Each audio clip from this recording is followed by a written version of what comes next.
wàhálà ó jẹ́ agbára gada ayélujára ọ̀nà ti la àárín odò rèé kọjá ẹ̀rù òbodò odò ti ṣàn ẹ̀kún omi ṣàn títí ó já sí àárín ọ̀nà odò lóhùn lẹ̀gbọ́n ọ̀nà lóhùn lẹ̀gbọ́n a ti rìn a kò rí ẹni sọ fún wa bóyá odò lẹ̀gbọ́n tàbí ọ̀nà ní o odò láyé ẹ̀rù òbodò ọjọ́ ti pẹ́ tí Olódùmarè ọba adẹ́dàá tó dá òkè tó dá ọ̀nà tó dá odò sílé ayé odò láyé omi lènìyàn ẹ jẹ́ ká ṣe rere o ẹ̀rù òbodò.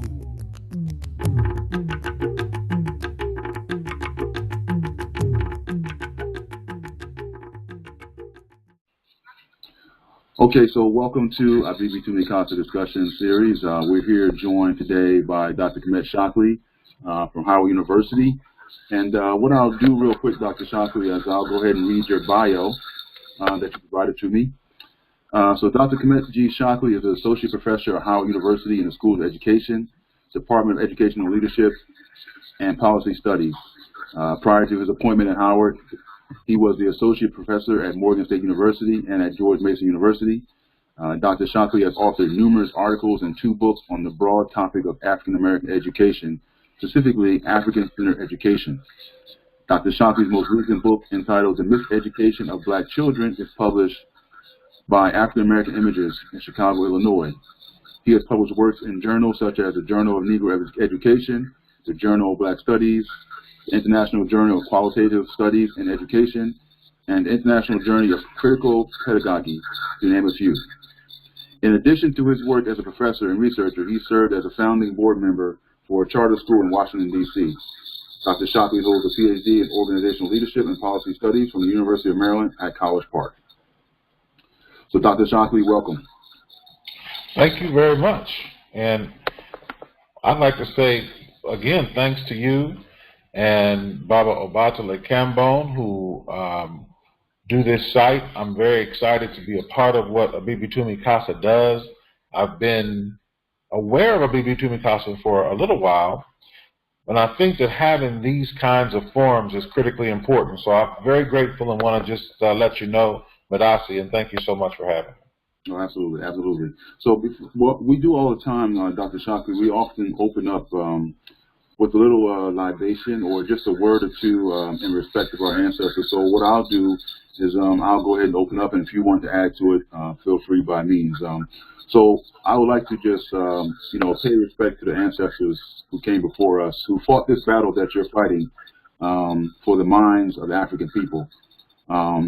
Specifically, our ancestors, Dr. John Henry Clark, Dr. Joseph Ben Yakinen, Dr. Asa Hilliard, Dr. Barbara Sizemore, who was very instrumental in fighting for the African minds in this miseducation system. Additionally, those like Dr. Chancellor Williams, who did the case field study in Africa in his great book, Destruction of Black Civilization. And for me personally, I also like to call on the ancestors, Dr. Isabel Middleton, who had a forum similar to this, who was very important, and Dr. Gil and Brother Gil Noble, who had a show called Like It Is out of New York. So with that, Dr. Shockley, I'll let you say a few words if you want to as well. Yeah, and I also want to venerate Baba Asa G. Hilliard before Amankwati II for all of his work while he was here. We recently just lost Baba Dick Gregory, and so we want to acknowledge that. And then there's my one of my favorite people in the world, Dr. Frances Cress Welsing, who has been a teacher to me. I've been instructed by her Welsing Institute for 15 years and I'd like to, bring her energy into the room and ask her to ask the ancestors to kind of bless us with some of the spirit that she had. Yeah. Thank you for that, Madasi. So what I'd like to do, Dr. Shockley, before you begin your presentation, we're going to talk about, in a war of reconcilable realities, the critical need for African-centered education. What I want to do is read a specific quote from your book, The Miseducation of the Black Children, African-American Child.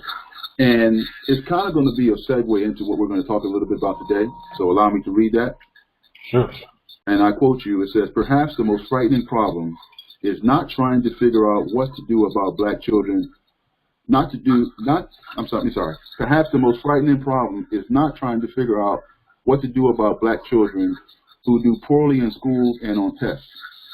Perhaps the most frightening problem is demonstrated in the form of a question. What does it mean for a black child to perform well within a school system and in standardized tests that are historically and inherently designed to prove and maintain white supremacy? That's a quote from your book, Dr. Shockley. So I just wanted to lay that out there, and that's a kind of a segue, kind of frame the discussion for today. I think that quote really does open up what you're going to discuss today. So I'll turn it over to you, Dr. Shockley. You have a presentation for us? Yes, indeed. Absolutely. I'm glad you started with that quote. I've asked many people where I've done lectures, where I've taught classes, workshops, etc., that question. What does it mean for a black child to do well in a system that has been designed to prove and maintain white supremacy? So there were times when I think back to my own schooling process, there were lots of things that I actually did really well. And I'll also say that when I think about being a young person in the school system, I was a brainwashed person, and I was a self-hating black person. So, you know, when I think about the way that I used to think about what it means to be a good person, to be a smart person, and all that stuff, I had wrapped all that up together with what it means to be a white person. All that stuff meant the same thing. I thought of black people as this sort of background secondary group of which I really wasn't a part. I was really a part of the white group. As dark as I am, I saw myself as being not black. And so I think what they've got us in is between a rock and a hard place. If you don't do well on the standardized tests and the other measures that are white supremacist in nature, then your possibilities are limited, because if you don't do well, you will have trouble getting into college, getting a job, doing things of that nature. But if you do well, unfortunately, a lot of times it's more of an indication of what the type of person I was, and that is a whitewashed, white supremacist black person. In many ways, that's what the school system has to offer for us. You can either be whitewashed or you can be in detention hall kind of thing. So the kids who rebel the most against the system of white supremacy are oftentimes the ones who would be able to do us more good if they weren't seen as being bad by the people who are trying to teach them. So we're not right now in the public school system, or as one of my friends calls it, the public fool system. We're not right now doing very well. But African-centered schools are doing well. Many of them are doing quite well, and they do not have a tradition of failure of black children. So I don't understand, and I guess I do understand, why the education system and education researchers aren't looking at African-centered education as a very strong and successful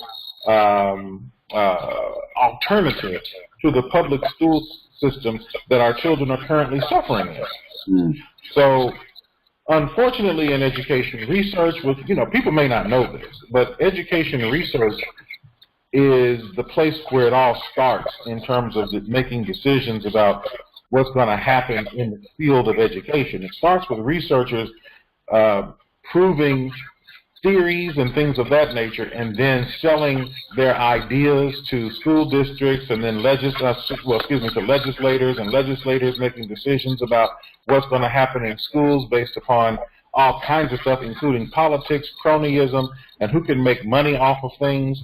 So it's not just, let's do what's best for the children. That's fifth, that's sixth, that's 10th on the list. The main thing is who's going to make money, who we're going to bring in here that can get rich, and what ideas do we have that can sound very reform-oriented but are really designed to maintain the status quo. So the word reform now really just means it's the order of the day. It no longer means changing something. So this presentation really is, I'm getting some feedback there. I don't know if anybody else can hear it, but this presentation is really it's really a focus on the fact that all of that I just kind of said, as well as what I'm going to say, is evidence that we are in a war of irreconcilable realities, that we are currently actually in a war for the minds, the soul, and the heart, the spirit of black children. Black children's minds, their souls, in many ways, their bodies are owned by the white supremacist system. They own them, okay? And we don't own them. So we are in a war to get them back. And I think the only way we're going to get them back is through something like African-centered education. So I want to start off by kind of emphasizing that point by saying that by the time the fool learns the game, the players have all dispersed. And that's that Ashanti proverb. And I think that in many ways, and I was sorry about the noise in the background. It's going to happen with some of the slides, but I think that's where we are as a community. That by the time we really start to understand that we can't slip in and out of consciousness as it pertains to working with and caring about and fighting for black children. In other words, we can't understand that the system is not working for us and then kind of say, well, what we really want is our kids to do better. You know, that's the kind of thing I see. I see people, they'll know, they'll have the consciousness to understand that the system isn't working for black kids, but then they'll also advocate that the kids do better on the tests and do better in the system. So I call that a slippage in and out of consciousness, not understanding that you cannot advocate that black children do better in this system. What you have to advocate for is a different system, an African-centered system. By the time we get all that, by the time it starts to make sense, I think the game will be over and we'll be down for the count. So I think what we're going to have to do is stop being, I think it appears as though a lot of the things that you hear the African-centered people say are about 25 years ahead of the rest of the black community. So now we have people who are saying the system is white supremacist. Well, I mean, and so that's interesting to me because I've heard our leaders and elders talking about white supremacy and the system being white supremacist 20 years ago, 25 years ago when I first was conscious. And now it's okay to say it. And because Europeans are saying it and because Europeans would agree, now black people are saying that the system is white supremacist and they say it freely. And they think they're saying something radical. But really, it's almost too late. So the next thing, just to push you 25 years ahead, those of you who may not be African-centered, now the thing we need to be doing is re-Africanizing. We really need to be adopting African culture, the ways of African culture, the means of African culture, adopting and learning about Ashanti, learning about whatever you choose one, learning about Akan, learning about Yoruba. We need to be adopting those into our daily ways of thinking, acting, and behaving. Now, in 25 years, when the Europeans finally say that we can do that, I suppose that's when black people will say, yeah, we need to be about reattachment. And by then they will have found a way to commodify that and make money off of that, and they'll be offering you your culture, and you'll pay for it. So what I'm saying is they get ahead of the curve and understand now. You see, it sounds crazy now. They probably think it sounds wild-eyed. But what we have to understand is that in 20 years, it will be the thing. Just like now, talking about the white supremacist nature of the system because Trump did his thing in Charlottesville and because the people in Charlottesville have a statue and they need to take the statue down, all the white supremacy and stuff like that people are seeing. Now it's safe, but we're just now learning. We're just now getting that this is the problem and that the problem is huge. So by the time we learn it, it's like the players will have all dispersed. The next thing I want to talk about is that the key to cultural competence is knowing who you are.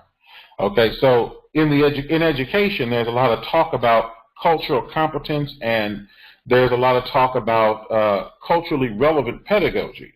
And in fact, among African Americans in education, one of the most popular ideas is culturally relevant pedagogy and things along the line of critical race theory. I have been advocating for the past almost 15 years that what perhaps black people should consider African-centered education as part of their research agenda. So I'm coming to your audience today not as a Afrocentric school teacher or a principal. I am an African-centered education researcher. So I do studies, I go to schools and do presentations, I write books and articles and things of that nature about African-centered education. And I don't mean just secondary research. I don't just read sources and report those sources. I go into the schools, I set up case studies, ethnographic studies, things of that nature. So that's the foundation of my knowledge base, is as an actual researcher in, sort of for and in relation to African-centered education. And so some of the things that I'm presenting to you are sort of my findings and from that research. Cultural competence and critical race theory and culturally relevant pedagogy aren't going to be useful to us unless we know who we are. So we have a lot of friends and colleagues I have in the field who are researchers who also research black education stuff, other professors and things, and most of them are focusing their work on culturally relevant pedagogy and critical race theory, which they're not in opposition to African-centered education, thank goodness, but they don't presuppose that you have to know who you are first. So the first thing you need to know before you can become a race theorist, you need to know who you are, so that when you open up your mouth, you're coming from a perspective that centers black people and our needs and interests, and also grounds you culturally. So I think it's not safe to be a critical race theorist unless you are also African-centered. Because if you start trying to analyze what's going on from a race perspective without that cultural perspective, you will accidentally end up pushing for things that are going to distract you as opposed to help you advance your knowledge forward. Let's talk about war for a minute, because part of the conversation that I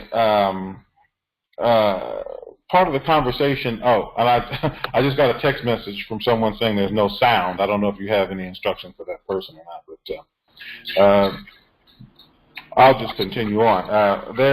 You can email if you're having problems with your sound or your video, I think you should email the moderator of the session. So let's talk about the war. We've been at war in the system of white supremacy. Oh, I'm getting that feedback thing again. We've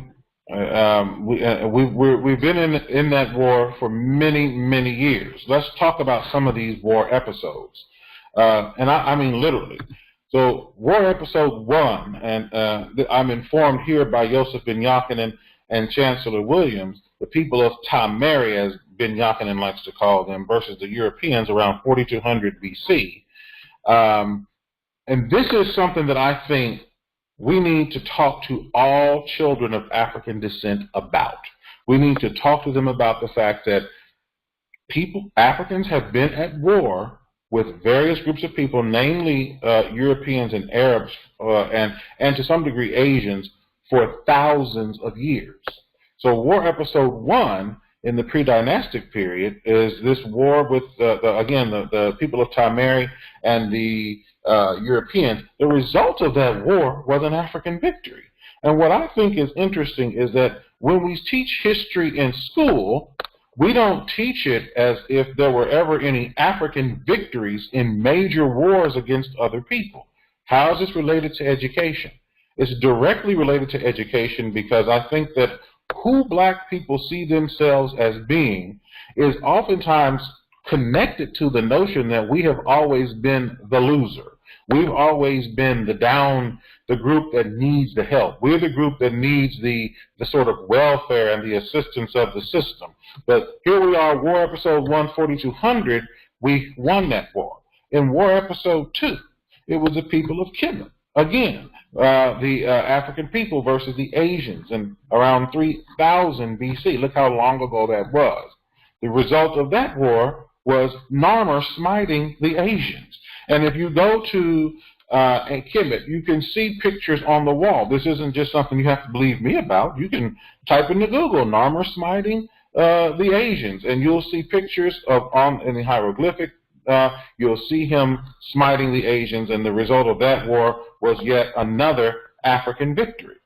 So we have, when I sort of did an analysis of Ben Yakinen and an analysis of Chancellor Williams, and what I found was that the social studies that is taught in schools totally and completely left out these wars. And instead, well, I'll talk about what they did instead. War later in a minute. War Episode 3, the people of Kmt, the Africans versus the Europeans in 2000 BC. Now, I find that interesting that war is, you can see evidence of it at the British Museum, where they have pictures of the ancient Kemetic people, and their shields and, wearing their war outfits at war with the enemy. And guess what ends up happening? The result of that war is an African victory. So here we have gone through, and I wish when I do this in an audience, and I always ask one of my math people to add up how many years of victory do we have so far from 4200 to about 2000. We know that that's somewhere in over 2,000 years of African victory without a single loss to anybody at this point in time. War Episode 4, the people of Kmt, the Africans versus the Europeans, again in 1100 BC. And the result of that war was there's Narmer, King Ramses smiting the Europeans, grabbing them by the hair and stabbing them through the head. And what do we have? We have an African victory. We haven't lost a single war yet. So what I like to point out is that the amount of victories that we've had so far, I spelled African wrong, sorry. The amount of victories that we have so far in the history that I've covered is so much victory that it covers more time than the United States has even been around thus far. So what we basically have is a part of our history. They've cut it out, and what the Europeans have done is they will start where I'll show you where they want to start at, because all this is African victory, and let's see where they start in a few minutes. So the War Episode 5, when I analyze those texts, African people versus Arabs and Europeans around 990 BC. Okay, now that's the war where the Europeans and Arabs were able to bind Africans, and you'll see in the hieroglyphics the Africans with their heads between their legs. We lost that war. That was our first loss. Now, here's the sad part. The sad part is that once we started losing, we kept losing. So I went from 4200 BC to 990. How many years is that? Let's just say approximately over 3,000 years of African victory. How long has the United States been a country? I forgot, nobody can talk back, but 500 years, 600 years or something like that. But we had all those years of war, and what the Europeans done? They start our history at our loss. So we basically began to migrate just the same way the Native Americans did when they started losing their war on the United States soil, start to sort of move westward as a result of losing wars. In War Episode 5, we have that forced migrations leading to nomadism and further attempts to escape what? To escape Europeans who came into the land and did the kinds of things that you see them doing on this land now and to the Native Americans back then. So the Africans had fought against Europeans in the same kinds of ways that you see Europeans fighting now. Europeans fought that way then. Arabs as well. There have been these wars between Arabs and Africans, wars between Europeans and Africans and wars between Asians and Africans throughout history on African soil, these people coming into African lands and waging war against African people. So this is the war where I would say we began on a downward slope when we started those migrations, those forced migrations. But what's interesting is that after that episode, we were able to still, as we migrated, establish great empires. Ghana, Mali, Songhai, and all kinds of other things. The University of Sankore at Timbuktu was established during that time. All kinds of cultural accomplishments. Timbuktu became an international center for science. And so people would come there and think of that as they think today of Oxford and Harvard University. It's so hard sometimes to try to explain this to people that Africans at one point in history were doing so well and were winning so much that even when they lost, they still used their ingenuity to do great things in the places where they were. But we're not losers throughout most of human history. Throughout most of human history, if you count from when I started this at 4200 all the way of BC, all the way to today, for most of that time, people of African descent have been winners. War Episode 6, Africans versus Arabs in 1062, Ghana, Mali, and Songhai fall because we're submitted by the Arabs. We lost a war to the Arabs. And so when we started to have these religious groups coming in and trying to submit us and to get us to practice their religions, we began losing the kinds of the battles that we have fought against them.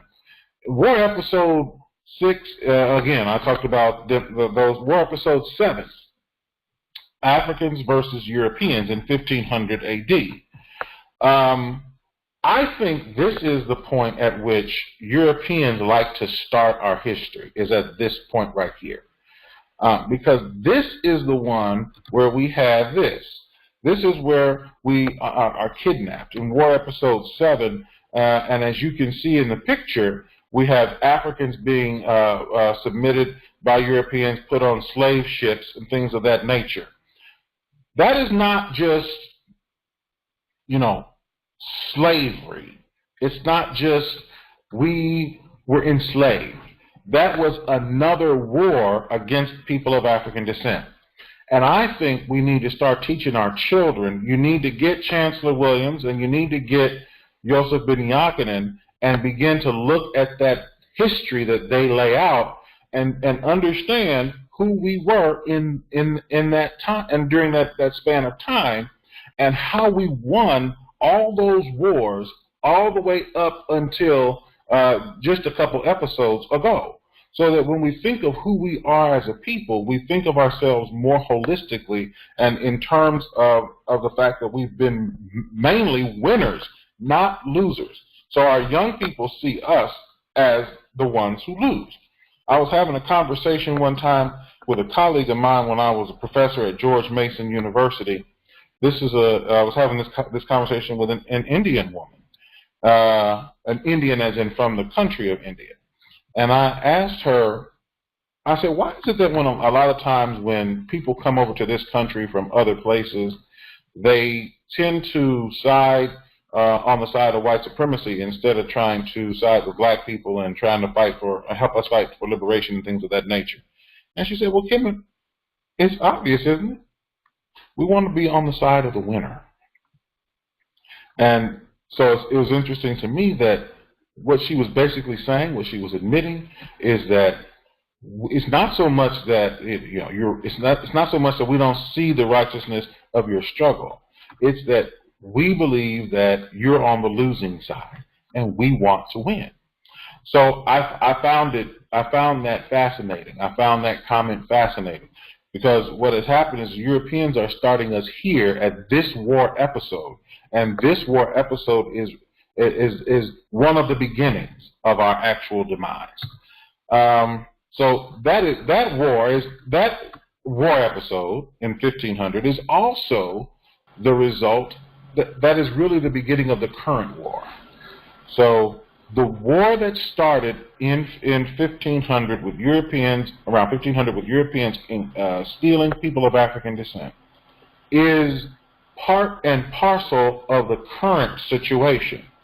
So some people, children are usually taught in school, black children and everybody else taught in school that, well, we had slavery and it started in 1619 is a year they often give. So if you start that in 1619 and it ended in 1865 with the Emancipation Proclamation, and then we went on about our business and tried to establish society the way it is. That's a Eurocentric perspective of the war. An African perspective of the war is that there have been many episodes of it. The one we're in now is the same one that started in according to them, 1619. I'm using 1500 as a beginning of them coming into Africa and having their way with it. So if in the 15 and 1600s, when they started War Episode 7, in 2017, we are still inside of that war. That there was no because, and one of the reasons why we need to think of it that way is because of what I'm going to show you next, and that is the most effective tactic. What is the most effective tactic inside of the war that started in the 1600s? And the most effective tactic is convincing those who lost that there's no war. So if the war started in the 1600s, 1500s, and it ended in 1865, then the war ended in 1865. They don't even present the enslavement of African people as if it was a war. It's presented as if it was slavery. That's war.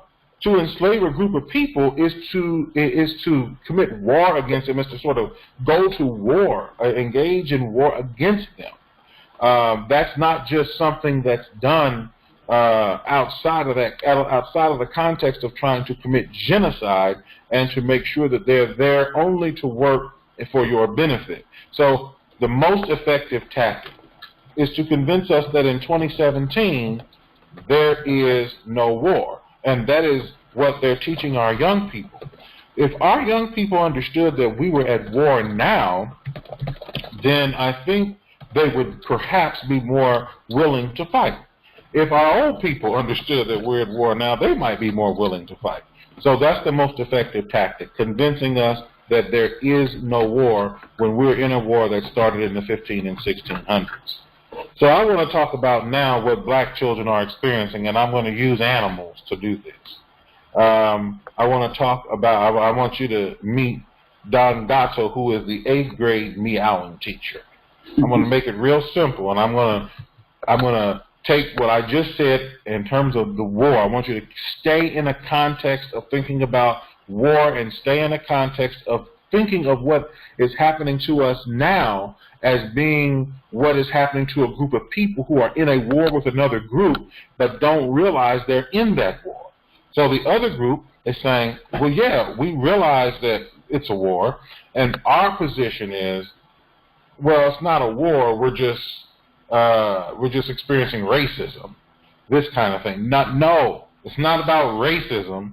You're in a war. The people aren't racist in a war. They're fighting a war against you. So they're just operating naturally.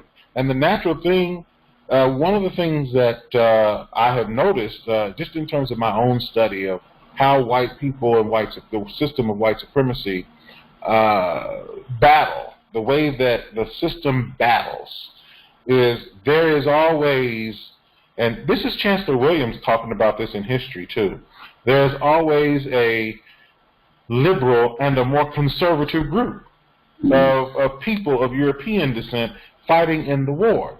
So there's always a group, and Chancellor Williams does a really good job of pointing this out when they came and were doing all kind of invasions of ancient Kemet and would come in, and you would have people trying to date people in power. You'd have whites trying to date the Africans who were in power, and then you'd have some who were in your face trying to take your land, and you would have some who were trying to just simply befriend you.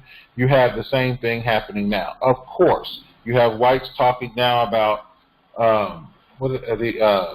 Charlottesville thing that happened, and oh, it's white supremacy and this kind of thing, and then you have a group of whites who are saying we're just trying to preserve our history. This is not new. This is the way that this has been fought for a very long time. Right. So the confusion on the part of black people is that we say, well, we're on the side of the liberals, and then the liberals say thank you, and then the liberals create policies that screw you. So you have the liberals who will create policy and practice that screw you, and you have the so-called conservatives who want to call themselves white nationalists. That's not what they are. There would be nothing wrong with white nationalism.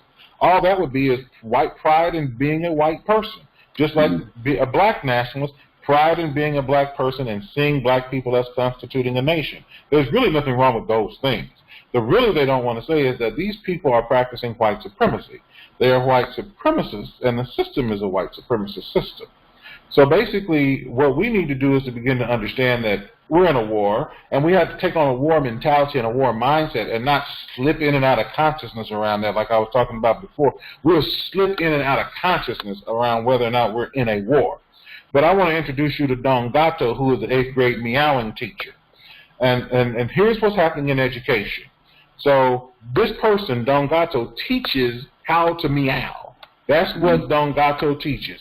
You come to Don Gatto's class, you're going to be taught how to meow, how to hold your cheek, how to push your lips, what kind of pressure points you need in the tongue and in the nose to get that meow out. That's what Don Gatto teaches. Now here's Barker Moore, an 8th grade student in the class. And you already can see what's wrong already, and that is that Don Gatto is going to be teaching Barker how to do what? How to meow. Right. Okay. So now there's the professor, and the professor has gotten his test scores and things, and says, now look, we've assessed, and there seems to be an achievement gap. Our dogs don't meow very well. Something is wrong with them. So the dogs are being taught how to meow, and then the cats come with their charts and graphs, and now they're showing how dumb the dogs are. They need improvement. So guess what ends up happening? Uh-oh, am I stuck here? Okay, there we go. Dog scores finally improve. Now look at the dog. That's Barker. Now, what you have, so this is what this is what is going to happen if we keep going with culturally relevant pedagogy in education, as opposed to African-centered education. Yeah, we're going to come out with the ability to do all the things that the system wants us to do, and they're going to put a little bit of black stuff in the system. We're going to come out like Barker, and this is Barker. Now he can finally meow. That's the nature of the system we're in. This is what happens when you're at war, but you think you're at peace. This is what happens when you're at war, but you think that somebody's a racist. It's not about somebody. These people aren't racist. These people are acting inside of a war. When you act inside of a war, you do what you do in the war. It's like saying somebody is a jerk because they punched you in the face. They're not a jerk. You were in a fight. That's what you do in a fight. You punch. That's what you do in a war. You battle. And if part of the battle is, well, we're going to treat you as if we're going to have this thing called racism and get you distracted, as opposed to having you thinking, well, I'm in a war, so I expect the people to act as though I'm in a war. I wonder if anybody already slipped out of consciousness and forgot that I had said that this is the continuation of a war that started in the 1500s and the 1600s. So now we don't need to have you on a plantation. We don't need to come into Ghana or Mali or Songhai and create havoc and hell. We don't need to go into ancient Kemet and confuse pharaohs and try to take the pharaoh down and then put Cleopatra and her friends in power. What we will do now, because of where we are, is we will get you through these kinds of measures, and we will say that it's about making you better. So the nature of this war is, if you do better in the school system, then, you know, you've achieved. I just heard somebody the other day say that if slavery is the beginning of our history, then any and everything else looks like progress. So that becomes a part of the problem that we have, is that we're measuring from a very strange place. And as a researcher, you know, like I said when I introduced myself, that I'm not a person who works in a K-12 classroom. I'm not a person who does secondary research on African-centered education. I'm a person that does primary research on African-centered education. I set up studies and I try to understand. And this is what I see happening in the school system and why we need that African-centered education so badly. So educated and successful. Now let's listen and see what Barker says now. This is Barker talking. He says, I get tired of hearing about barking. Now this is a dog. What does barking have to do with anything? I'm not living in the past. I meow now. So this is what's happening to our young people in the school. This is how war goes against them. Now, this would manifest itself very differently than people think in this day and age. So you would have, you wouldn't have necessarily Barker trying to talk like a, talk like a white person and do his diction like this and sound like he's not part of a black community because he's too successful to talk with any sort of black accent. It's not manifesting like that oftentimes with our young people now. It's really kind of more manifesting that they are only want to hear about the things that you see them doing, many of them. You see them, what do you see many of our young people doing who haven't gone to African-centered schools? It's about technology. It's about being on their phone. It's about, when I got on the train the other day here in D.C., what did I hear? I heard young people calling each other nigger and thinking that they're, you know, they've taken on, many of them, the persona of what it means to be a nigger, a bitch, and a hoe. So the behaviors are sort of now matching the worst parts of the imagination of what Europeans used to say about black people. Now you see that sort of manifesting in our young people. This is how they're creating these crazy wild-eyed barkers now. This is what happens when you're at war, but you don't realize you're at war. You send your children to school, and you let the school system so-called educate them, which is really just miseducate, and then we end up with these people that we can't even, which we're scared to approach them. You don't know whether or not you can talk to them. They can cuss you out so many different ways. They got slick tongue because we're creating these barkers. He also says, and we have a lot of this too, I prefer dogs like me, Barker now said. Sophisticated and refined, no long manes. He doesn't want a mane. He wants a better look. He noticed that his fur is a softer, lighter hue, and then he's coming at you again with the meow. So what he's basically saying is that I'm different. I'm successful. And so this is the goal of the school system, is to get black children to this point. So then if I say, well, what we really need is an African-centered education and not this miseducation where they may be able to get into the university or this, that, and the other easier, and they'll be really smart. Again, that they'll say, yes, we agree with you, Kmt. We agree that we don't just want that. Then slip. They go right back to what they were talking about before, which is they need to do better on the test and they need to do better in the measures that they got. They need to do better. It's like, well, did you forget? So, and unfortunately, that is exactly what happens. There is a slippage in and out of consciousness that is happening with our researchers and with our people who are supposed to be sticking up for black children. We're not staying steadfast and holding to understanding that it's got to be about not doing better in this system, but teaching our children in such ways that they can help create a system that's going to be better for us. Now here's Professor Kitten. Now he says, I'd say Barker has done exceedingly well, so we ought to admit him into the university of this, that, and the other. He's not overly focused on barking like some dogs. Why can't other dogs be more like Barker? Barker is a symbol of success. And guess what? That's exactly how Barker feels. Barker feels like a success because everybody is saying that he's a success because he has done well on the white supremacist measures. What does it mean for a black child to do well in schools and do well on white supremacist measures? It means that if you let people continue to think that the goal is to do better in the system, that you're going to have people who are going to be walking around hating black people and not wanting to fight on the black side of the war. That's what it means.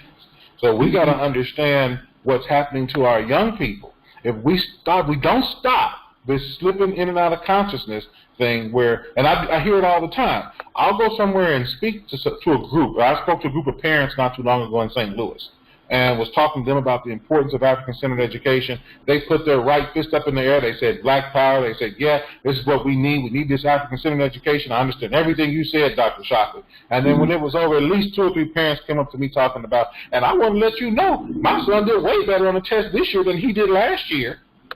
And so what I'm saying is that it's like it doesn't stick. We understand when we hear it that it's important for us to think of these measures as nothingness and fight against them even being used, not just a standardized test, but also the white supremacist curriculum that's in the school system. We get it. But then in the very next breath, there's an effort for our kids to do better in the school system, and not an effort for us to advocate for African-centered education, which, by the way, is the only type of education that exists that is designed to afford agency and culture to black children. There is no other type of education. If somebody knows of something, let me know. But because there is no other type of education that is designed to afford agency to black children, that has been started by black people, and that is about trying to put black people in a position of power and not just doing better so that we can get jobs in white America. And now, here's Barker. By the way, he wants to change his name. His name says his name is Bart. He just wants the facts now. Don't give me any of that dog stuff. And I have people, none of my current students, because they're brilliant, but in prior classes, who they don't want to hear that black stuff. Just give me the facts, Dr. Shockley. I don't want to hear any of this black stuff. This is who we end up with coming into our classrooms because they've been successful in the white supremacist education system. Even if the people who have administered the education to you have been black, it is still a white supremacist education system. But the overarching thing, and the thing that you should be thinking right now is, of course, because we're at war. So if you're thinking the right way, if I've had an influence on the thinking, then the thinking should be going towards, oh, that's right, because we're at war.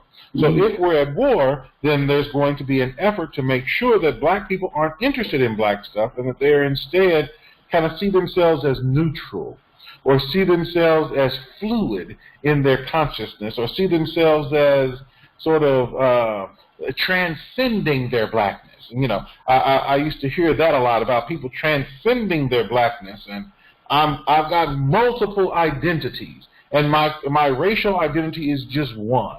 I'm also a woman. I'm also a sister. I'm all these things which are true.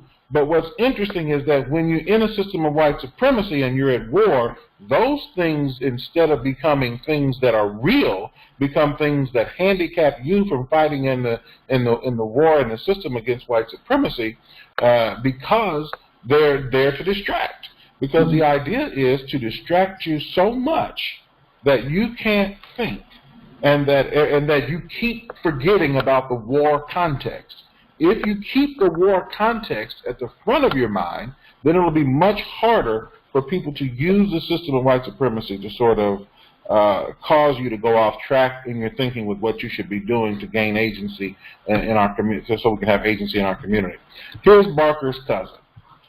And he says, Bart's got me thinking, maybe I'm too focused on barking. I want to go to school too. So this is what's happening, is that now he's impacted by his cousin and wants to get an education. His fur is awful dark. He'll need to change the way he thinks. He'll need to go around thinking that light-skinned is better. He'll need to go around thinking that white is better. He'll need to want to meow instead of being a barker, because he's been convinced that that's what it means to be successful. That's what it means to be educated. That's what it means to be more handsome, more beautiful, etc., etc. So what do these dogs need? And are these dogs at war? And what's your assessment of Barker and Barkston? What these dogs need is an education that is focused on the needs of dogs. Dogs have specific needs. These dogs, don't forget, there's a war that's been perpetrated, perpetuated against these dogs. So these dogs need an education that can prepare them to win in that war. And so they need dog-centered education. Any other type of so-called education for dogs is miseducation. Any other type is miseducation, because these dogs have specific needs. And I hope that it's clear that obviously what I'm saying then is that what black children need then is African-centered education. No other type of education will do. And then I just wanted to bring in, just in terms of some of those cultural differences, Edwin Nichols, and he has a piece that's called Philosophical Aspects of Cultural Difference. And one of my friends, Sam Burbanks, uses this a lot in his work. And Edwin Nichols says that European Americans have, as a way that they generally approach reality, the way that they generally the way their values are set up, and the way that they think about knowledge, have a human object axiology. What this means is that European Americans place the highest value in objects, or the acquisition of objects.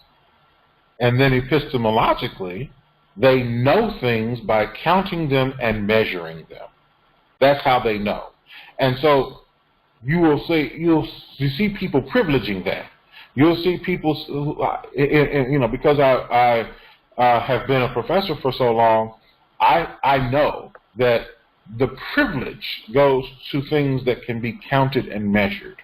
People will say, well, did you run, what kind of, so this is a really good example. Just recently, I'm working on applying for a grant. And I was talking to our grants administrator in the School of Education, and she was telling me that, well, really, there's going to have to be something counted and measured in order to get these grants.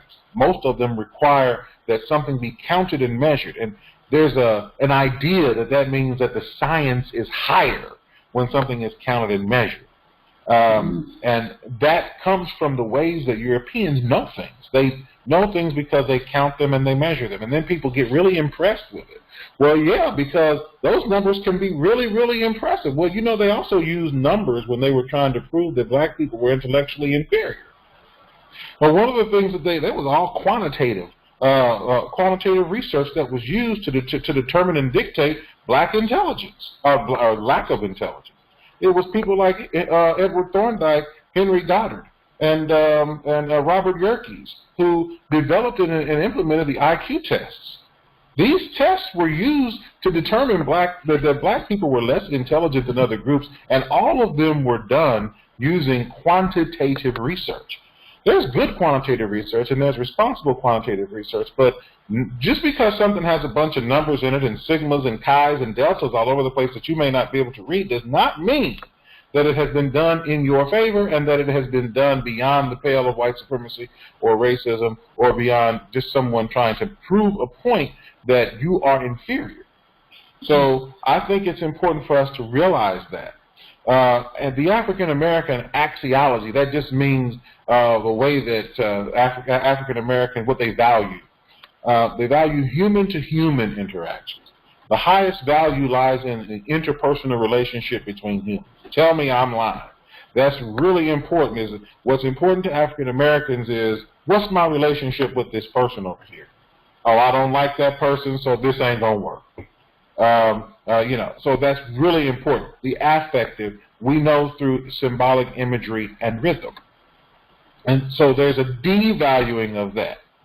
So if you're doing work and we know And our findings are based upon what we know through symbolic imagery and rhythm and sort of spirituality, and the relationships between the people become something that's really important that we want to sort of make a part of what we're going to deliver in the research product.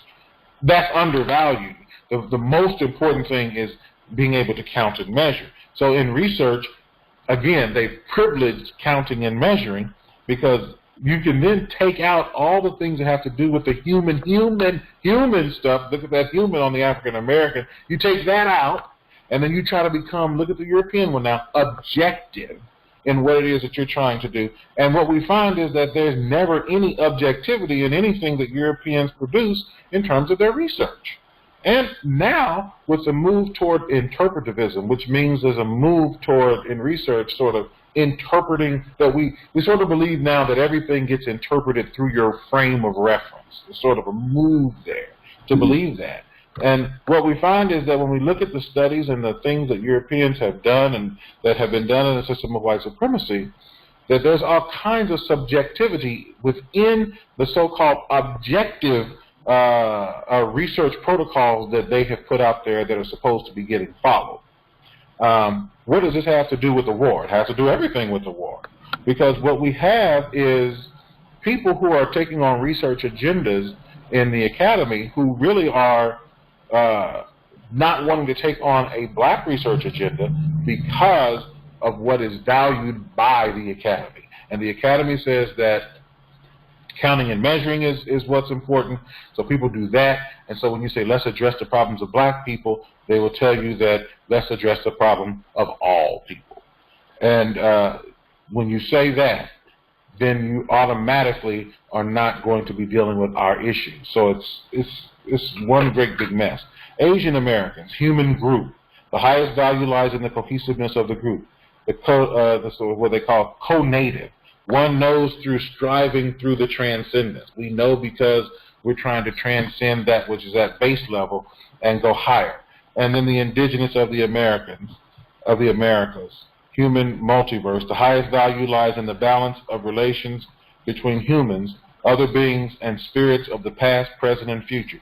You better not try to bring that into the academy. You better not try to bring that into research, because that's totally and completely undervalued there. And so people become very impressed with just keeping it in that top group, the European. Keep it human object, keep it counted and measured. Back to the indigenous, affective and active. One knows through activity, symbolic imagery, and rhythm, very similar to the African American.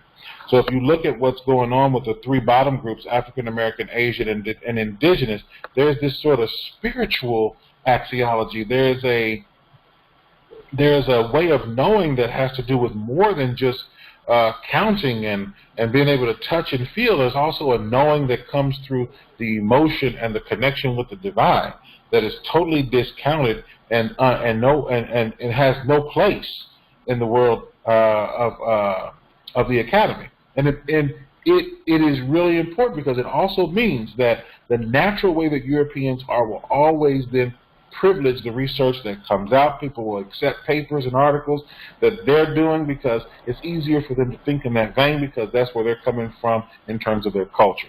Is this chart that Edwin Nichols created true of every single person on the planet? Absolutely not. But I think it does capture the essence of what we're dealing with. I think, am I stuck here? Let me just see. All right, so these are just some of the euphemisms and problematic words that have been developed in the context of racism, white supremacy. And these are confusing euphemisms. One is disadvantaged. They will talk about black children as being disadvantaged. But the word disadvantaged is interesting, because the onus, if you are disadvantaged, who caused you to be that way? It's like you just were born disadvantaged. That's an awkward euphemism. This notion of people of color. People of color that doesn't describe anybody culturally. There's no landmass called people of color. There's nothing attached to that that's cultural that has what we call that It has high value. It's just a word to describe everybody that's not white. So the white becomes the norm, and everybody else is over here as a people of color. Academically unprepared, cultural relevancy, cultural sensitivity, minorities, black and brown children are all words that are used in the system of white supremacy to distract black people from the work that they really need to be doing surrounding the problems that black children have. So if you look at what's happening in Washington, D.C., for example, black boys do worse on all their measures that they do, what do you call it, math and science and all the tested things, all the things they test. Black boys are at the bottom on the things they test. But when they decided last year that they were going to give some grants to work on that problem, they called those grants working on males of color. So then I was one of the people hired to do some of the work in the schools. And I found it interesting that I was supposed to be talking about males of color, but the people who are having the most problem in the system are black. So what that does to you as a person who's doing this kind of work is it makes it so that you can't just focus on that group, which is what people end up doing. Hey, Dr. Shockley, we actually have a question from Dr. Campbell. Sure. Let's see here. His question is, does the chart that was up relate to the notion? I don't know if you can see the question in the. I'm going to unmute Dr. Campbell. See if he wants to ask this question directly, real quick. Dr. Campbell, can you hear me? Yes, we can hear you. Yes, we can hear you. Yeah, the chart that was up, it reminded me of a quote from Léopold Sédar Senghor where it says, l'émotion est nègre comme la raison est hellène, which translates to emotion is black as reason is Greek. Is there any type of relationship between the, I guess, axiologies and epistemologies and that idea of negritude that black people or African people are essentially emotive or affective, whereas Europeans, encapsulated by the Greeks, are cognitive, so forth and so on, and use reason? You think, is there something that Edward Nichols' chart that speaks to that? I was asking, is there any relationship between that layout of the chart and some of those foundational concepts of negritude as laid out by Senghor? I think so. I would say so. I see, when I look at the things he has under African American, he's talking about relationships, he's talking about imagery and rhythm, which I kind of see as being connected to some of the stuff you were talking about a second ago with relation to emotion. It's not just about what we know in terms of our intelligence, it's also what we know in terms of our emotional intelligence. And I see imagery and rhythm as being part of that, sort of connected to that same kind of worldview or way of being. What do you think? Well, as I was thinking about it, I was thinking about things like Ifa, which is, a binary system, and it's a way of knowing. So how do you find out what you should do about something? Will you consult someone, and, they'll just either throw the Okwele Ifa, or they'll use the Ikin Ifa. And based on this, very mathematical binary system, that's how you know what you're supposed to do and not supposed to do. Also think about things like archaeoastronomy, where, you go to Abu Simbel and you see this hierophany where on this specific day at the beginning of Perek and Shemu seasons, the sun rises and it goes directly into the Holy of Holies. There. Same thing at Karnak at the winter solstice. It goes in between those columns. So, with all those things, there's a lot of math, there's a lot of science, there's a lot of things in there in terms of a way of knowing. So, my question, and I'm going to close out because I want you to come back on stage, is based on, is it we're in this realm here, and then they're over there, or as African people, do we have a more complementary thing where we have cognitive as well as affective as well as cognitive as well as these other things, where we can find examples throughout space and time that may show something of that nature? I got you now. Yes. Yeah, I think it's great that you point that out, and I think it is that we have both. I think that that's really the lesson that that I kind of see presented in the chart, is that there is that sort of right brain and left brain thing. There's philosophy is the foundation, I think, of all the disciplines. But so mathematics doesn't just come as a result of thinking about measuring. Mathematics is a result of philosophy. And it's philosophically grounded in the tradition of our ancestors. So I don't think, I see what you're saying, and what is kind of, one of the things that's left out of this chart, now that you're saying that, is the fact that there is that sort of dual nature that I think the African ability is dualistic, in the sense that it's focused on, is that there is that focus on the emotional as well as the sort of intellectual, that it is both. And you're right, that's a missing, I don't know if that's what your point was, but I can see that that's missing from the chart. And if that's what your point was, I can definitely see that easily. That's gotta, but I really do think that what he was trying to do here is to talk about the general nature of sort of just values and how people know. I don't think he was also talking, I don't think that he was trying to cover things like how do we get to everything cosmologically. Just these two aspects of the cosmos, if you will, values and knowledge. And so that's why he has those two groups.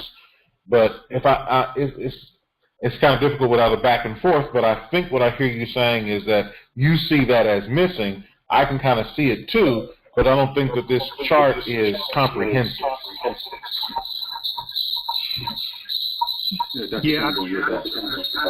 Yeah, I definitely agree with that. That was actually the point that I was making, and that's one of what's being criticized from African scholars in terms of some of the shortcomings of negritude, is because, it kind of says, well, African people do this, and it puts us in somewhat of a box where, if you're not doing X, Y, and Z, then it's like, okay, you're not doing the African thing. But again, I think that's the usefulness of the primary sources, that if we can point to things like the Dogon fan divination, the Bambara fan divination, we could all go on and on. But I think just this idea of the complementary nature of African thought, African worldview, and how it's not this mind-body split that you have in the, Eurasian thing, where mind is over body. So therefore, in reaction, we're going to say, well, we're all body over mind. And it's really not that. It's that, we need both. If I cut your head off, the head isn't doing too well, neither is the body doing too well. So, that was the point that I was making, but I'll let you continue. I really appreciate your answer. Yeah, I appreciate you saying that. One of the things that I'll say to transition back over to this presentation is that you just raised is so important, and it's, first of all, an honor to speak with you, and I appreciate you creating this forum. But I think that we have to, and I recently came back from a conference, the National Council for Black Studies, and I was sitting on a stage right next to Molefi Asante and right in front of Maulana Karanga. And one of the things that I started thinking after the conversation that was had in that room is that with being in a war with Europeans, and then them sort of putting us in a situation where we don't know who we are, we don't know our culture, our history, we don't know all that we've accomplished. We have a very narrow view of lack of education, lack of true education about all of our accomplishments and everything, that we're going to have to cut each other some slack on trying to get it right in terms of trying to get back to who it is that we really are. So what I heard in that room was just a lot of there were a lot of people sort of saying that people had gotten things wrong, and that's going to happen. I think that there's going to be some incomplete stuff. But what's interesting is I think it's still more complete and it's way better than what we get if we don't have the stuff. The things that our scholars are creating, but I don't think that we have it all together yet. That's what the generations that are yet to come that's their job. They've got to make it better. They've got to make it more complete. So I do appreciate that conversation. It was interesting. I wasn't. I hadn't thought of that. So that's really a good one to bring in. So these are confusing euphemisms that are being used against our young people. And then I want to just give a definition of racism, white supremacy that Dr. Cress Welsing uses. And I think if we use this definition and don't slip in and out of consciousness about the definition, we'll be better off. Racism, white supremacy is a local and global power system and dynamic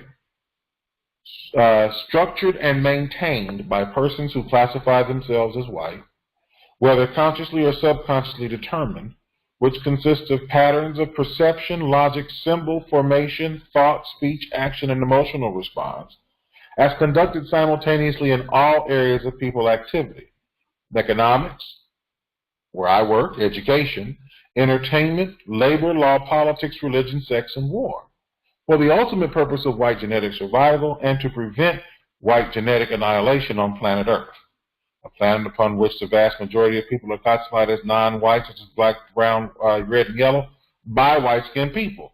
Racism is white supremacy, and there is no other form of racism on planet Earth. If you can take that and keep that at the front of our minds when we start, don't talk about racism or white supremacy as anything other than this, and not slip in and out of thinking of it as really what I think a lot of times is being used to describe a bigot. But if we use this as our foundation for what racism and white supremacy is, I think we're better prepared in a war. I think we can fight in the war in a way that makes more sense if we use this as a definition, as opposed to the sort of definitions that if we stop using these words, don't use them, because in the war, these are words that distract. And I'm at the end of the presentation, and we'll take any questions, comments, or concerns before I sort of make some resources available that I use that are helpful to me, and just make you aware of some of the work that I've been doing for the last 14 years. Sure. So, so Dr. Shockley, thank you for that presentation. And while you were giving it, a whole bunch of things running through my head. Just some recent things that I saw and comments by people we see on TV that I wanted to. You talked about the dogs becoming starting to meow, and just recently, I think everybody's talking about it. You can't help but hear about it. Is Floyd Mayweather had a fight last night, I think it was. And I was watching the interview he was doing. They were asking him about the whole Black Lives Matter and all this kind of thing. And when you said the thing about becoming, identifying differently, his comment was, I'm not African, I'm African American. So, and I know we talked a lot about it. Dr. Campbell also mentions a lot about these terms that were used to create these divisions within ourselves, so we stay disconnected with being African. So we call ourselves African American, we call ourselves Jamaican, we call ourselves everything but the unifying term of African. So I just wanted to put that out there. And I actually had another question come in. I'm going to try to get these questions. So Dr. Campbell, I'm going to unmute you, Dr. Campbell, so you can ask your question real quick. Yeah, Dr. Campbell, you're live.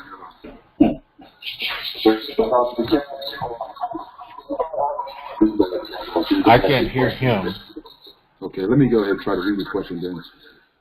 So essentially, his question was, what about other Eurasians who classify themselves as shades of pale?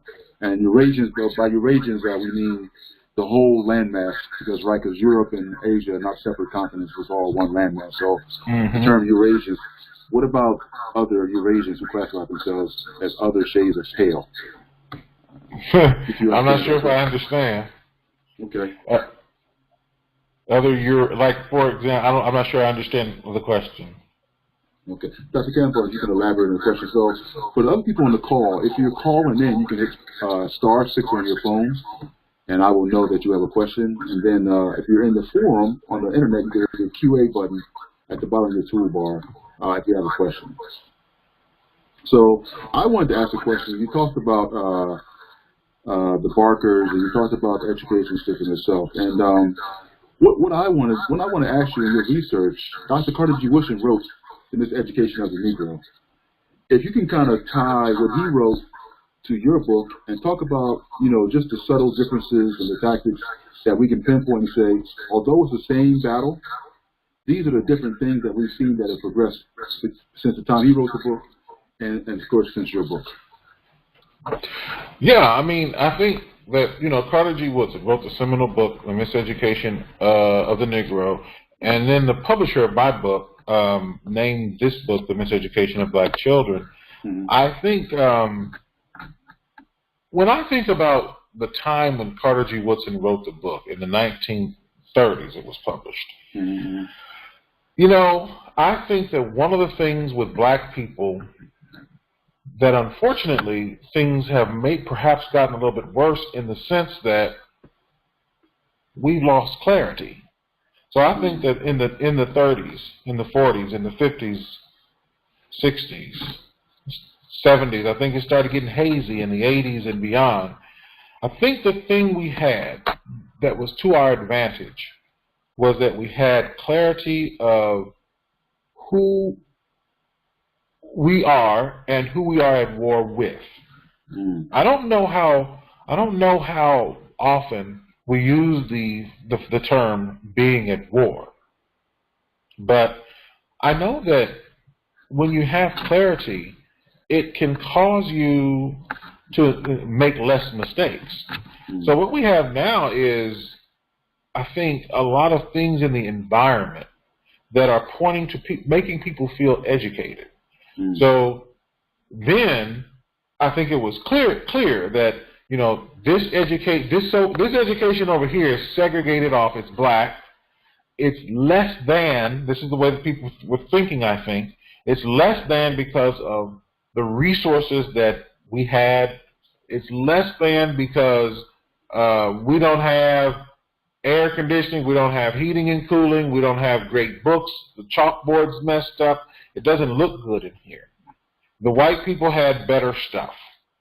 Now we come now realize that maybe it would have been better to not have all that stuff but have true education. But anyway, I think that I think people felt clear that this is the white and this is the black. And here's what it means to be black. We're over here doing this thing. This is the black thing we're doing over here. And I think that now, having been educated, so see that word, you got to be careful. Having been trained in white supremacist systems, we are now of the belief that we have an education.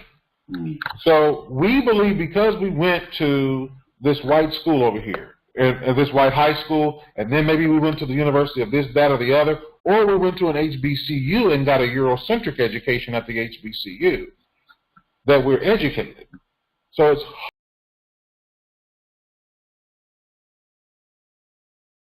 So I'm back, Dr. Kmt Shockley. I don't know if I lost you a little bit. Let's see here. So it looks like I lost Dr. Shockley. Oh, here you go.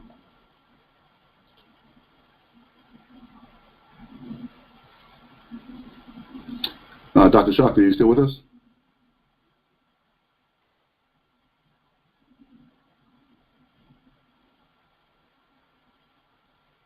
So everybody on the call, looks like we had the computer froze up a little bit. We had a little minor problem. We'll be back in a quick second. I am. Can you hear me? Yes, we can hear you. We're back. Okay. All right. Yeah, I got kicked off. Yeah, I think froze up a little bit, but we heard your question. So let me do this, Dr. Shockley. We have 2 pending questions in the queue. I want to unmute those people and let them ask their question before you close out. I know you got to leave at like 3:15. You said. So I'm open until about 3:30. Okay. So I have phone number is 202. Last 4 is 3325. You're open. Yes. How you doing? Hey, Kmt. This is Qual. Brother Qual, how you doing? How you doing? All right, man. My question is how. Okay, so as you know, I've had children go through African-centered education system. We homeschool our own children. I've actually worked in more than one African school. So my question is, how do you prevent the majority, right, of our children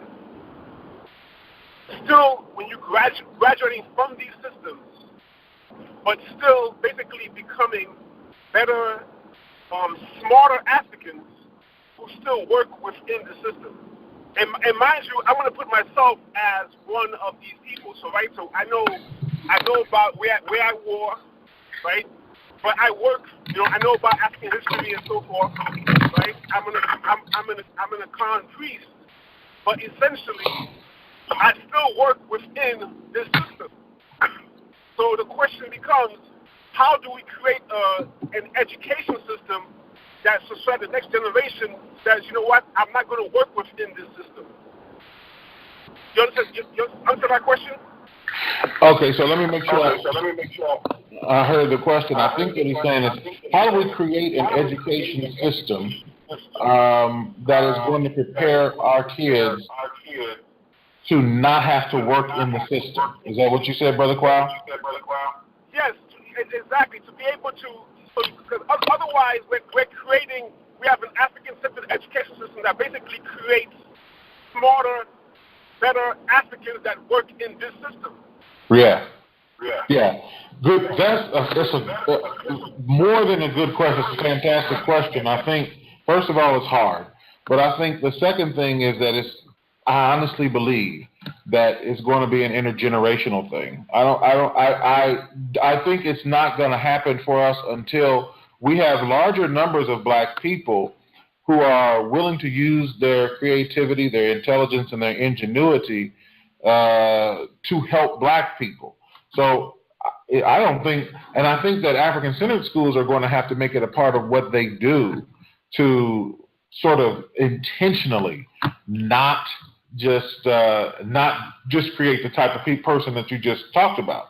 So it's going to have to be a number of efforts. But I also think that African-centered schools got it. They got it right, but they're not complete. They need more of the energy of the community, and it might be in a couple generations. It might be in another generation. It might be in a few generations that they would be operating in such a way that you didn't just get out and find yourself able to get a job in the white supremacist system.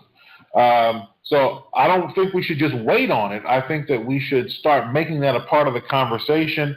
As you are very well aware of Sankofa Conference, you're aware of the African-centered schools in the Washington area. There's the African-centered schools around the country, et cetera. It's going to have to be a part of what we are talking about intentionally, and parents are going to have to start talking to their kids about, doing their part at home. If the school is doing its part and saying, we want you to be an African, we want you to be a well-prepared African, we want you to be a smart African, but we also want you to be an African who has your own business and who can help us to create the type of society that's going to work for us. We have to have more conversations about that. Now, I have noticed that is becoming more of the concern now. I have actually seen myself more people focusing on what about economics, and I have been part of conversations more and more recently where people are asking the questions like you are. But I think we have to see ourselves as pushing that, and it's not a criticism of African-centered education. It's just simply part of the conversation now. So when I think about maybe people who are more in my own age range, they are, and I'm 45, I see more people in my age range who are saying, yeah, we really appreciate what the elders did to create these institutions and to bring them to the point where they are now, but also now raising the question, what are we going to do so that we can actually do what you're saying, Brother Qual? And that is to not just have a great institution, but to have an institution that takes the agency that we're talking about having and turns it into something real. Well, not something real, but turns it into something more than just a factory for creating outstanding thinking Africans. So I think it's part of it. I think it's coming. I think it's the next step for African-centered education, and I think we are going to get there. We just can't get distracted, and we have to maintain our posture that we're at war as well, and in that same vein. So I think it's coming, and I think your question's right on time. Thanks. Thank you for your call. We have another caller. I'm going to unmute. Last four is 4199. Yes, my name is Chishango. Brother Chishango, how are you? I'm good, sir. How are you? Good. My question was, a lot of your work details what an African-centered school must have. And I was wondering if you could talk about some of those in terms of black nationalism, and because in the last decade or so, there's been a rise in a lot of charter schools claiming to be African-centered. And I was wondering if you could detail to the parents, what does an African-centered school have that other schools don't have? And you began to speak about that earlier, but if you could detail more of that. Yeah. Great question, Brother Chishango. I think there's one thing. Well, let me just talk about two things. I'm not going to give a list, because I think when I talk about the second one, it'll have the list buried in it. The first thing is independence, is that I think African-centered schools should be independent institutions. And I don't know that I was ever that I ever thought anything other than that, but I did attempt with you and some others to help a school that said it was going to be an African-centered charter school to get itself off the ground. And it got off the ground, but what we found in our work at that charter school is that not being independent means that you are subject to all of the things that the government says you have to do, and those things are very different than the kinds of things we wanted and needed to do for black children. And I think they knew that. So we have a system that knows that it is operating in opposition to our forward advancement. The system does know. I don't just think the system knows. The system knows that. And the system also has waged war on people of African descent. So our behavior has to be to act like we know we're at war, and to say, well, okay, we're going to have to build independent institutions. So we're going to have to support the ones that already exist, and we're going to have to understand that the charter schools and other kinds of schools that exist are not going to work. So that's the first thing. The second thing that an African-centered school has, and this will create comprehensiveness, is that it has people in it who have re-Africanized. So I could talk all day about the kinds of things that are in an African-centered school, but if the people within the school have re-Africanized, everything that happens within that school is going to be what we need. If you got 40% of the school have re-Africanized, and then 60% of the school has not re-Africanized, then you're going to end up with a mighty battle and a war in that school. And so I always say to people, and Chishango, you're a brilliant African-centered teacher in the Washington area. And I always tell people, if you give me a Eurocentric curriculum and an African-centered teacher, I'm going to have an African-centered classroom. But if you give me an African-centered curriculum and a Eurocentric teacher, I'm going to have a Eurocentric classroom. In other words, it's all about the teacher. It's all about the principal. It's all about the people who work in the school being re-Africanized. If they're re-Africanized, you don't even need a list. Well, you don't. It disappears because the creativity and the know-how that's within your mind, your body, your spirit is going to come out, and it's going to be African. So when I do professional development for teachers that are not working in African-centered schools, a lot of times what I get is, okay, tell me what I'm supposed to do in my classroom. And, really, it's not about what you do in your classroom. It's about what you do when you're not in it. So when you're not in your classroom, are you doing anything that's going to lead you towards being able to help Black children in an African-centered way? In other words, are you on track? Are you on a re-Africanization track? If you're not, then all you'll ever really be able to do is miseducate. The teacher has to be in the process or somewhere in that process of re-Africanization. And I'll refer to Kwame Ajayi-Koto's book, Sankofa Movement. It has the phases and stages of re-Africanization within it. And you should be in one of those stages of re-Africanization. I don't know anybody else that talks about the phases of re-Africanization. Tashango, you may know of another resource that does that, because that book is not 100% accessible.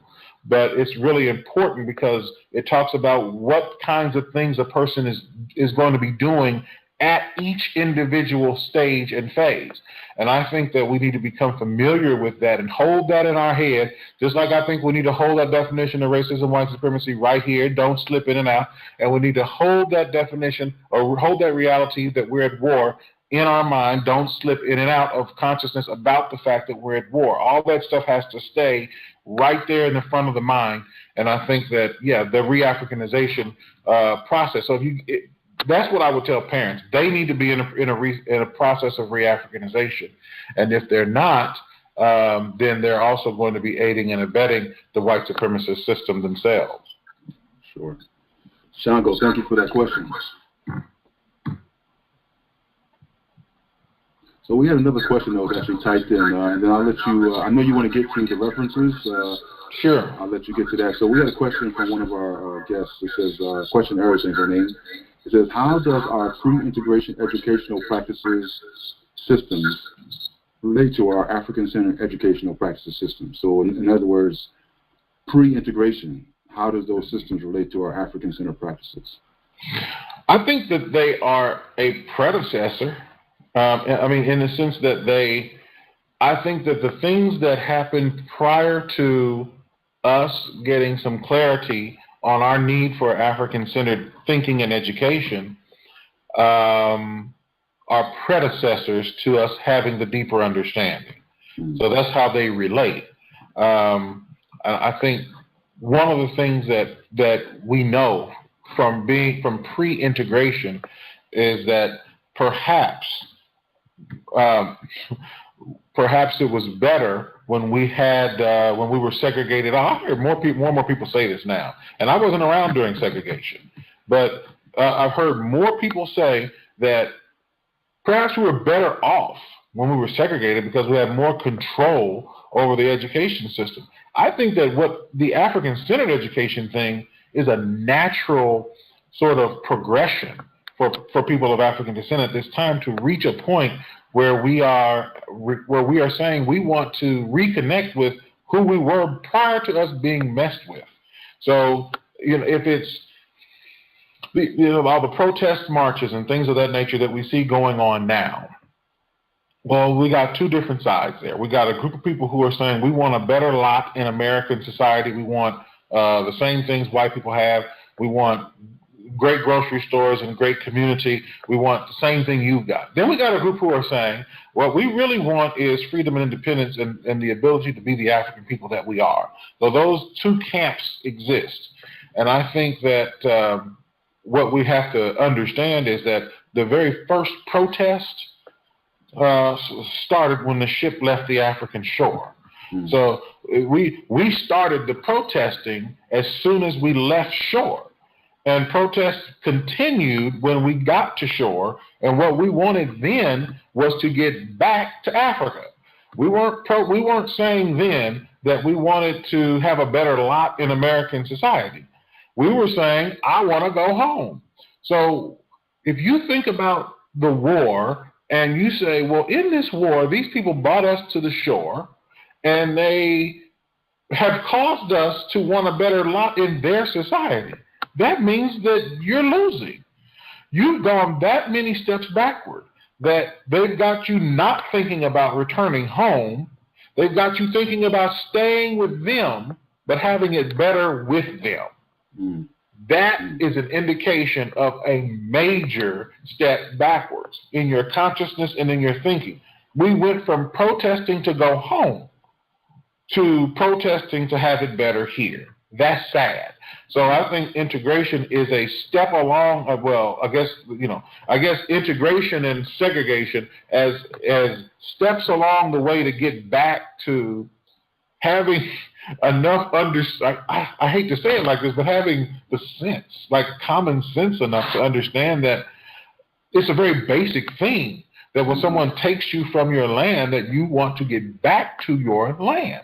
You should want to get back. Now, I understand there's practical reasons why we may not want to go back today. I get that.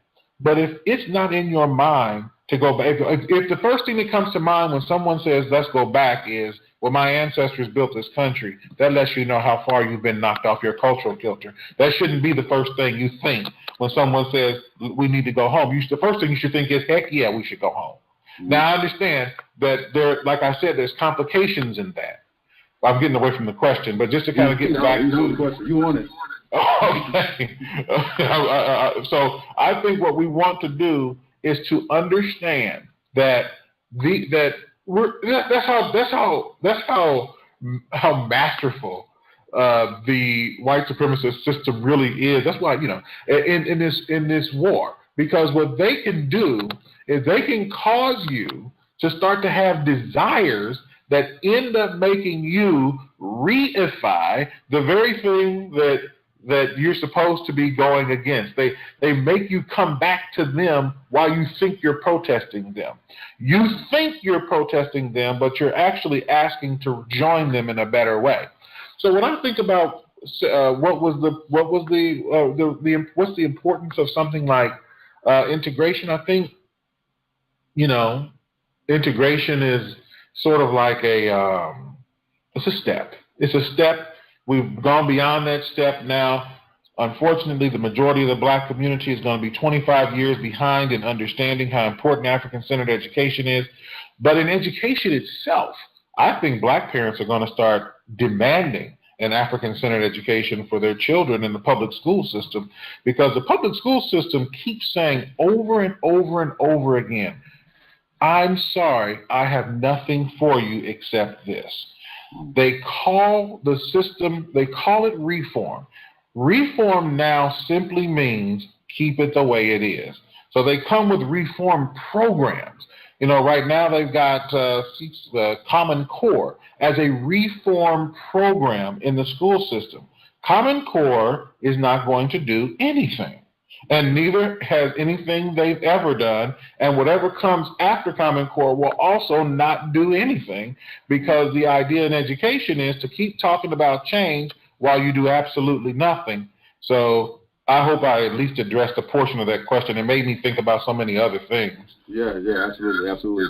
So what I wanted to do, I don't know if you need me to, you need to present again, but I want you to get to the references part. You have some references for us. I'm just going to go through some of the things that I've written in the that are there for people if they're interested in the kind of work that I do in terms of research. These are things that I have written. I'm sorry. Do we need to see your screen for this, or? Yes. Okay, let me give you back control. I don't think right now we cannot see your screen, so let me. I didn't realize that. Okay, Let me do that real quick.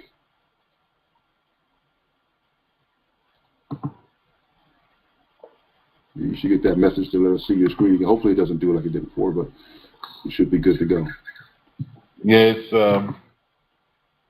I see the thing now. It seems like it's working. Okay. I don't know. Yeah, it's working. So basically in this next part, I'm just sharing with people some of the things that I have done that are to give them an idea of the work that I do. I'm not I'm not someone who, like I said, I study the people who are out here trying to save our children. I have something here that says host, join, or record. No, that's okay. I tell you what we do. If you send it to me, I will make sure I add it to the end of the video. Whatever you want to present, I'll add it at the end of the video. Oh, okay, because it says it's downloading. Okay. No, that's okay. All right, so I'll add it at the end of the video when I produce it. Well, go ahead. That sounds good. Mm-hmm. So good. It'll be on there then, and basically it's gonna explain things that I do and papers that I've written, and some of them, most of them are based upon studies that I've done. I also have a book that I wrote in 2008 called The Miseducation of Black Children, and if people are interested, they can kind of they'll be able to use that resource to sort of go and see what are the things that studies are telling us about African-centered education, African-centered teachers, and things of that nature. Okay. Mm-hmm. And I know you had some other work that some articles that you published. You want to share some of the titles of the articles that you published and where we might be able to find some of your work? Sure. I have them up here, so I'll just look at this list. I have a piece that I've written in a reader. It's a, what do you call it? Like a book. It's a chapter within a book on African-centered schools as sites of hope, community building through culture and school leadership. I wrote that with Rona Frederick. It talks about how African-centered schools help build the community, not just teaching kids, but building the community. I have a piece in another book that talks about how African-centered educators automatically differentiate instruction. There's a thing in education that's called differentiation of instruction, and this article talks about the fact that that's a natural part of what African-centered people do, and that was based upon my study of 3 different African-centered teachers. Okay. I've got some encyclopedia entries. Both of them are inside of Walimu Shuja's encyclopedia called African Cultural Heritage in North America. If you don't have your encyclopedia, you really should get a copy. It's published by Sage Publications. Walimu and Shuja and his wife Kenya Shuja. And I have a couple entries in there talking about Ma'at, and one is on Afrocentric education. The majority of the work that I'm referring to, however, is here, and that is pieces in the Journal of Race and Policy and the Journal of Negro Education, where I talk about trying to help people understand the lay person, if you will, who is not an African-centered thinker. How can I help them understand what African-centered education is? Those are pieces in the Journal of Race and Policy and the Journal of Negro Education. I've done some studies that are really kind of focusing on Afrocentric education leadership. So in schools, there's the way that I'm a member of the Department of Education Leadership and Policy Studies at Howard. And so I wanted to study, what do African-centered principles, what are they like? What do they believe? How do they do their work? How do they reach students? How are they different than, say, what happens in a public school? And I published a couple pieces, one in the International Journal of Qualitative Studies in Education, and one in the Journal of Education, International Journal of Education Policy and Leadership, that focus on African-centered education leadership. Sure. I've also published pieces that refer to the transformative power of African-centered education and how African-centered education helps people improve, not just teachers helping students improve what they do in classrooms, but also how being an African-centered thinker can help you in terms of what it is that you can accomplish in your own life, like how it builds your character and how it builds your knowledge base and your knowledge system. That it's perhaps one of the few things that we can count on in the Black community that really does help Black people to become smarter. And I published those things in one in the Journal of Transformative Education, and I have two of those articles that focus on that in the Journal of Transformative Education. I also wrote an article with a colleague of mine that talks about how African-centered teachers use technology. That's based mostly on some work I did in Oklahoma, studying the work that teachers in Oklahoma were doing. They use a lot of technology in the teaching of their students, and the technology in responsible ways, not technology in the ways that we think of Facebook and all this other craziness that's taken us away from connecting with each other. They call it social media, but it's highly antisocial. Mm-hmm. I have a couple of articles that talk about, and in my interpretation from an African-centered perspective, how do we look at something like No Child Left Behind from an African-centered perspective? And I studied No Child Left Behind and wrote an article for the Journal of Educational Foundations that was focused on that. I wrote a piece outlining the constructs and dimensions of what Afrocentric education is for the Journal of Black Studies. Mm-hmm. Then I've written a couple pieces for the Sankofa Journal that is published by Ancobia. And really, those are talking about learning from an African cultural worldview and what it's like to be a researcher who is doing African-centered education research, but working in the mainstream. I spent the first 7 years of my career working at George Mason University, and then went to Morgan State University, and of course now I'm at Howard. And then I did a study of a very unique attempt to try to Africanize adults and educators that happens once a year in the South. And it has taught me so many things that I said I have to write a piece about what these people are doing to try to Africanize people using the resources that they have. And that piece is called The Complexity of Developing Properly Trained Education Professionals for African American Children, and exploring an African indigenous socialization process. How do they try to socialize the people who come to go to this, have this experience that lasts several days, and you are in a sort of multi-year process? That article is in a journal called the Urban Review. Okay. And then, there are others. I'll just talk about a couple more now, and that is in the Journal of the Black Child. Recently, one of the graduate students and I wrote a piece on the intergenerational power and transmission of Francis Cress Welsing's theory of color confrontation. Mm-hmm. And finally, I'll talk about the last one I'll talk about is in the Journal of African American Studies, where we, two other researchers and I, studied an attempt that a public school that was trying to turn itself into an African-centered institution. Mm. And we talk about what that is like what is that like for the people who work there, because the founder and principal is the one who wanted to turn it into an African-centered institution, and we wanted to know what was that process like. Mm-hmm. So basically, I'm sharing that because there aren't a lot of people who are doing African-centered education research. We need more, and I'm trying to help,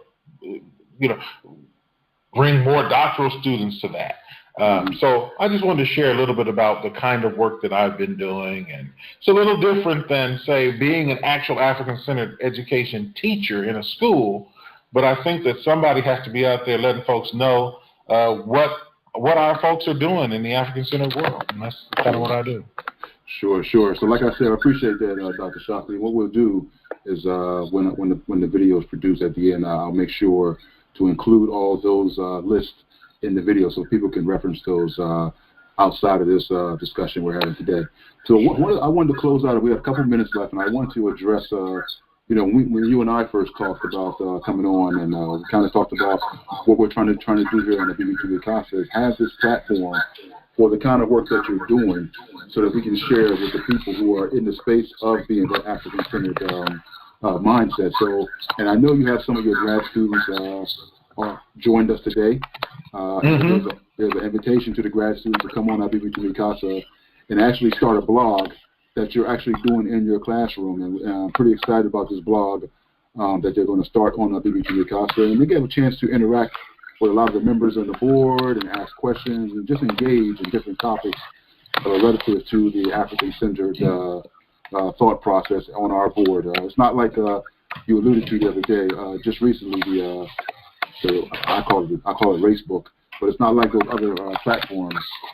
We have some great topics, so we're very excited to have you and your grad students join us on this platform today, and you're welcome to come back anytime. Our platform is your platform.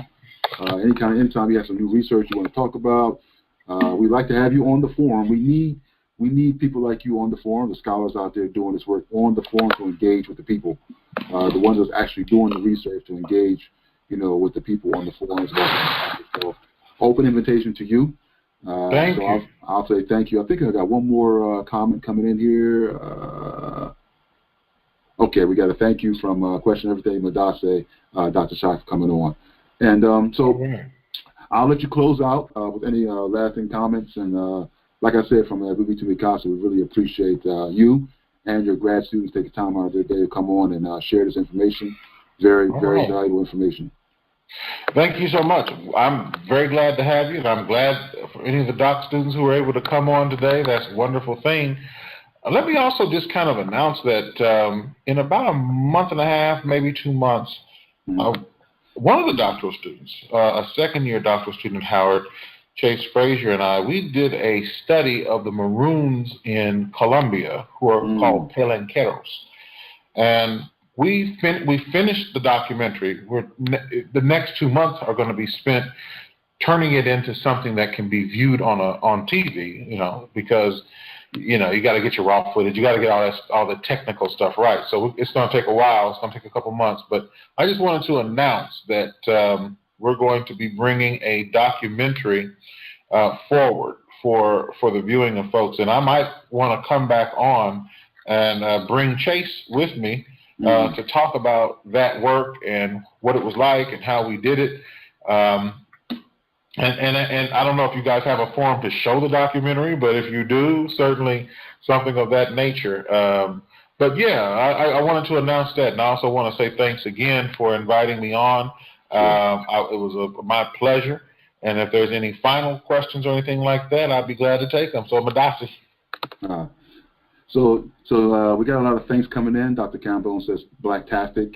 We would love to host you on our show. Yes, we absolutely can host your screening, or I don't know, pre-screening.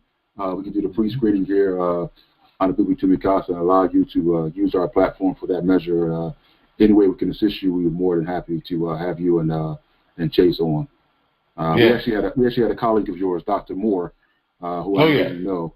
He actually did a lecture around that same topic, so it's a real good follow-up to what he did. I try to get him back on as well. I'm going to show him this video. He's going to be excited. But so with that said, Dr. Shockley, we once again appreciate it. So what's going to happen is I'm going to close out. Any last questions? We got about 4 minutes. Any last comments or questions for Dr. Shockley? And then we're going to close out in the last 4 minutes. And we'll have the video sent to you, Dr. Shockley, and those on the call. So any last comments or questions, you can go ahead and type it in. Or what I'll do, I like to try to do, let's see how this works. I'm going to unmute everybody. Just let whoever wants to say something, just say it.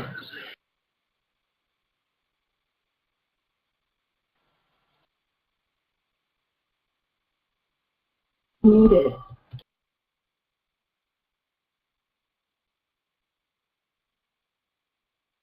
So it sounds like we're not going to make that happen. They're going mute, unmute. They're probably going crazy over there. So if anybody got any last comments, we'll go ahead and say thank you. And Dr. Shockley, I know you have to go.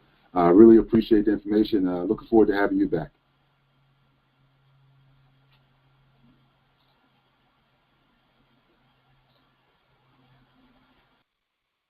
Good. Okay. All right, Dr. Shockley. Everybody, thank you for joining. And have a good day.